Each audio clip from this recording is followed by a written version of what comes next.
Bismillahirrahmanirrahim.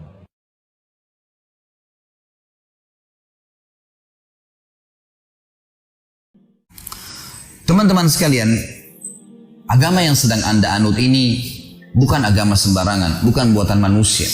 Saya bilang tadi ini agama yang diturunkan oleh Allah dari langit dan ini turun-temurun dilanjutkan oleh para nabi-nabi. Dan subhanallah, semenjak umat Islam berpegang pada agama ini, asasnya Al-Quran dan Sunnah, kita menguasai dunia.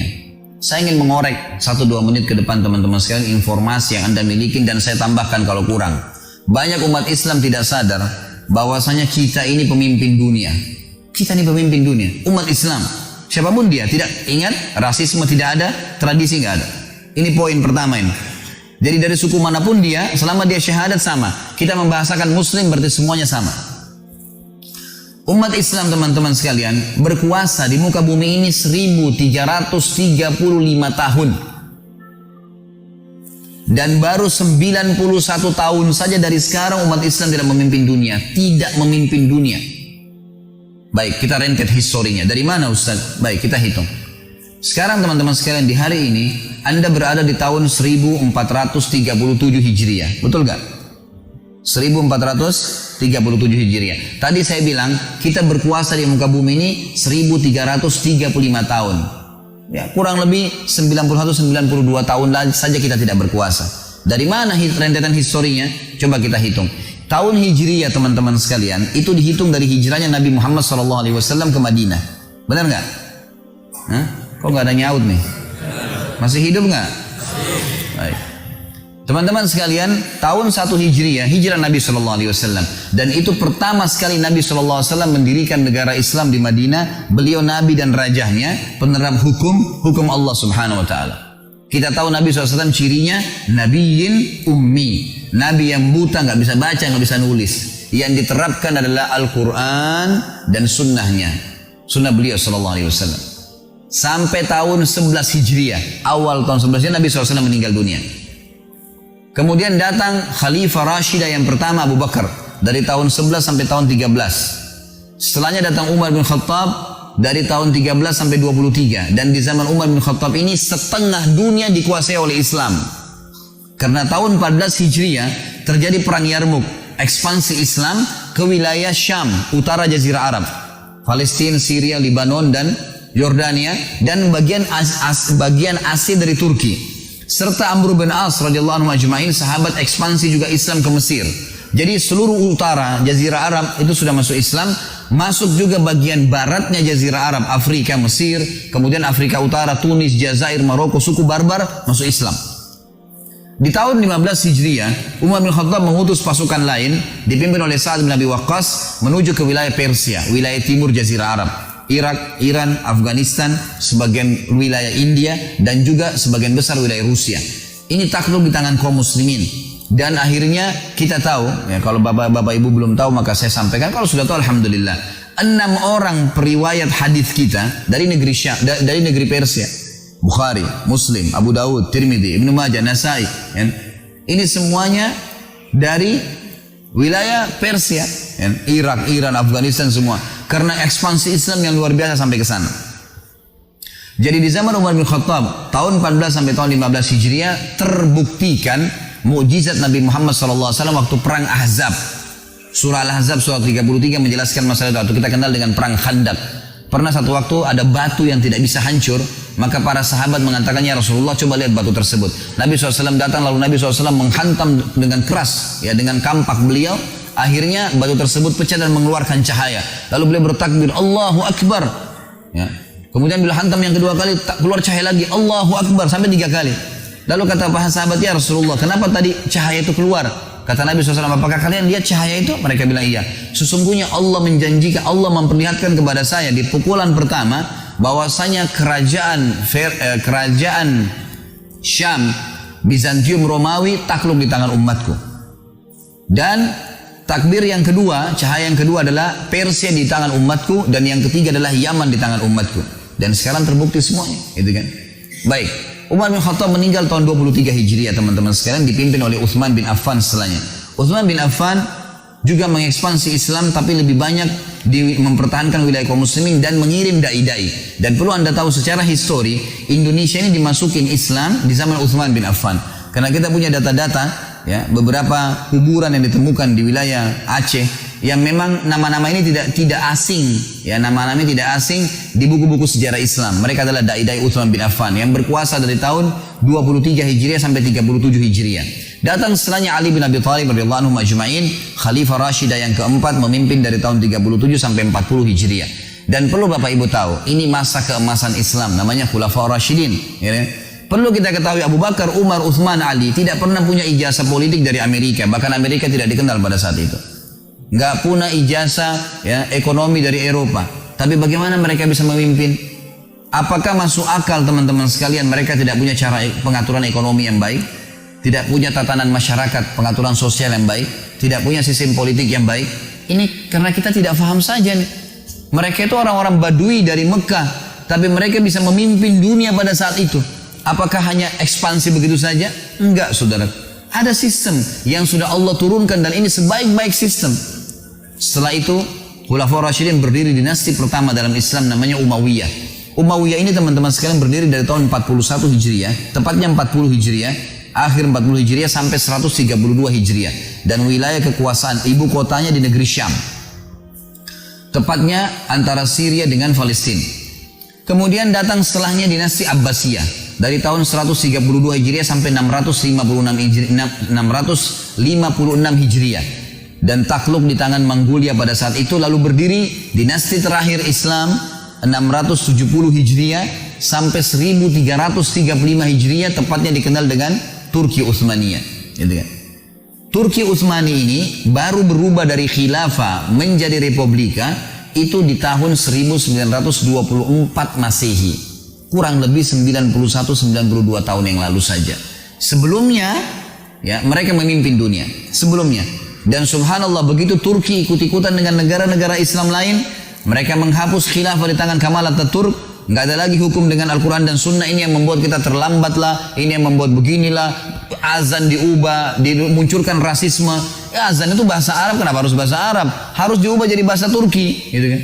Semua diubah. Jilbab itu tradisi orang Arab, nggak usah dipakai. Jadi dihapus, dimunculkan rasisme kembali. Akhirnya Islam ditinggalkan. Dan sekarang sudah mulai di Indonesia nih. Ada Islam Nusantara, gitu kan? Mulai muncul ngawur nih, gitu kan? Akhirnya nanti azan pakai bahasa Indonesia. Nanti setiap wilayah pakai bahasa, orang Jawa pakai bahasa Jawa azannya, orang Bugis pakai bahasa Bugis. Ini sudah kemana-mana nih. Muncul lagi seperti yang dimunculkan oleh mereka. Saya sudah bilang dari awal, jangan ada rasisme, gitu kan? Bahasa Arab digunakan karena Allah turunkan Al-Quran dalam bahasa Arab. Nah, kita pelajari bukan karena orang Arabnya, bukan karena orang Arabnya, ini cuma variasi kehidupan. Nggak ada fanatisme di situ. Teman-teman sekalian, waktu Turki mulai berkiblat dengan Eropa dan diruntuhkan khilafah, nggak boleh lagi pakai Al-Quran dan Sunnah, sampai militer pun tidak boleh sholat berjamaah dan seterusnya, banyak hal yang dilakukan oleh mereka. Maka akhirnya jadilah Turki sama dengan kita Indonesia, kiblatnya kita bukan lagi Al-Quran dan Sunnah tapi Belanda. Teman-teman di Malaysia kiblatnya Inggris, teman-teman di Afrika, Mesir, Tunis, Jazair, Maroko, Prancis dan seterusnya. Turki pun berpegang pada Eropa. Runtuh semuanya, habis. Akhirnya terpetak-petaklah umat Islam dengan negara-negara masing-masing, sampai orang Indonesia pun atau orang Malaysia datang ke negaranya lewat perbatasan saja bisa ditembak kalau nggak punya izin. Hilang, muncul rasisme, muncul ya pepetak-petakan, dan ini yang berbahaya. Kata Nabi SAW tadi sudah bilang hal yang kecil. Ini yang menghancurkan kalian. Tinggalkan tuh, nggak boleh ada batas antara seorang Muslim dengan Muslim yang lain. Teman-teman sekalian, saya punya data-data dan ini masih dalam manuskrip. Banyak tulisan-tulisan yang ditulis dan ada di museum Turki, ada di museum Spanyol, banyak tulisan-tulisan ini. Di antaranya ada teman-teman, ada grup para ustadz-ustadz di WhatsApp, kami saling mengirim, ada data-data tertulis bahwasanya di zaman kerajaan Khilafah Utsmaniyah dulu itu seluruh ya, raja-raja Eropa yang belum masuk Islam, termasuk ada foto, sudah ada foto pada akhir-akhir kerajaan Utsmaniyah, tapi masih hitam putih dan ditaruh dalam sebuah buku. Itu Raja Swedia bukan Islam, Nasrani, Katolik, tapi istrinya ada fotonya itu menggunakan cadar. Dan hampir semua wanita ya, ratu-ratu Eropa pada saat itu yang belum Islam itu wanitanya pakai cadar. Dan ditulis itu dalam bahasa Arab, terjemahannya kurang lebih dia bilang, Ini dulu pada saat Islam berjaya dan berpegang pada kitab Al-Quran dan sunnah Nabi SAW, maka Allah subhanahu wa ta'ala membuat seluruh wilayah non-muslim pun mengikuti tradisi umat Islam. Menjadikan Islam sebagai tradisi mereka. Sampai ratu-ratu mereka pakai cadar karena ratu-ratu muslimin pakai cadar. Pada saat umat Islam berkuasa, maka mereka menjadikan Islam sebagai contohnya. Para pendeta dan pastor teman-teman sekalian tertulis dalam buku-buku manuskrip tulisan tangan yang sudah lama dari zaman dulu nih. Dari abad ke-18, Masehi 1800, 1900, mereka berkata, kami khawatir dengan anak-anak muda kami, ya, karena mereka meninggalkan atau mereka menjadikan Islam sebagai kebiasaan mereka. Sampai seseorang di antara mereka kalau mau melamar seorang wanita, merasa bangga kalau namanya nama Islam atau dia bisa menggunakan bahasa Arab. Betul-betul ada datanya, ada data seperti itu. Dan kalau kapal-kapal kaum muslimin dari kerajaan Utsmaniyah dulu lewat di wilayah-wilayah perairan Eropa yang belum masuk Islam di sana, mereka tidak berani membunyikan lonceng gerejanya karena khawatir mengganggu kaum muslimin. Sampai pada tingkat itu. Dan kejayaan luar biasa. Ini bukan karangan saya, ini histori, sejarah.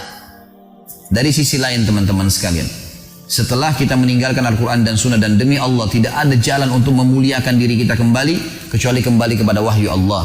Apakah masuk akal 1335 tahun kita menguasai dunia secara histori tadi? Kita nggak punya sistem ekonomi yang bagus, kita nggak punya sistem politik yang bagus, kita nggak punya pengaturan tatanan masyarakat yang bagus. Ini pemahaman yang dangkal sekali. Ini bukan main-main. Islam itu lintas negara, lintas suku, lintas bahasa. Tidak ngerti bahasa Arab pun, sholatnya memang bahasa Arab, doanya memang diucapkan dalam bahasa Arab, zikir-zikirnya dalam bahasa Arab. Sama semua, kita punya standarisasi dalam masalah ini. Dari sisi lain teman-teman sekalian, disembunyikan oleh banyak orang-orang non-muslim, dan orang Islam harus tahu masalah ini. Bahwasanya semua teknologi yang ada sekarang, perkembangan yang kita banggakan dari penerangan lampu, dari alat-alat teknologi, kendaraan-kendaraan otomotif sekarang, semuanya teman-teman sekalian dari kaum muslimin. Data-datanya ada. Sampai sekarang manuskrip ada di Spanyol, seperti misalnya orang-orang Eropa pun tahu masalah itu. Sampai ada sekarang mereka buat film yang mengangkat akhirnya itu. Saya lihat beberapa cuplikannya, gitu kan. Saya tidak sarankan tentu Anda khusus nonton film ini, tapi saya sempat lihat cuplikan sedikit saja. Kalau Anda ketik di YouTube, coba tulis hal-hal yang tersembunyikan, hal-hal yang disembunyikan dari agama Islam. Ada cuplikan di situ sekitar mungkin durasi 15 menit bagaimana mereka akhirnya mengungkap masalah itu. Teman-teman sekalian, yang paling pertama menemukan teori penerbangan seorang muslim bernama Abbas bin Akhnas. Abbas bin Akhnas masyhur namanya di Eropa. Dulu dia di Spanyol dan ada bukunya. Bahkan dalam buku itu dia menulis teori-teori bagaimana membuat pesawat terbang. Dan dia membuat praktek, dia buat 2 buah sayap dengan tangannya sendiri di zaman itu, gitu kan.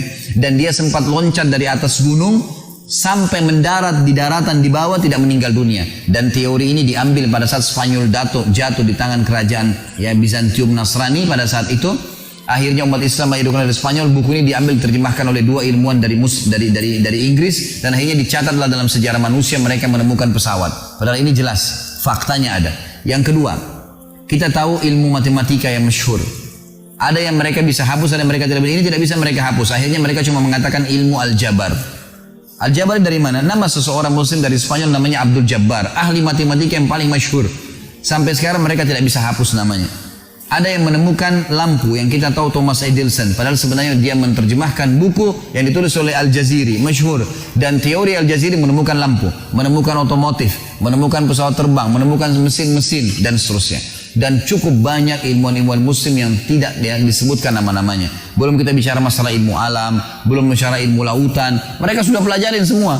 Dan sampai sekarang teman-teman sekalian di Eropa, yang paling dibanggakan oleh orang-orang Eropa justru peninggalan bangunan kaum muslimin. Seperti di Spanyol, yang paling terkenal jembatan yang dibuat oleh dulu kerajaan Islam, bangunan-bangunannya.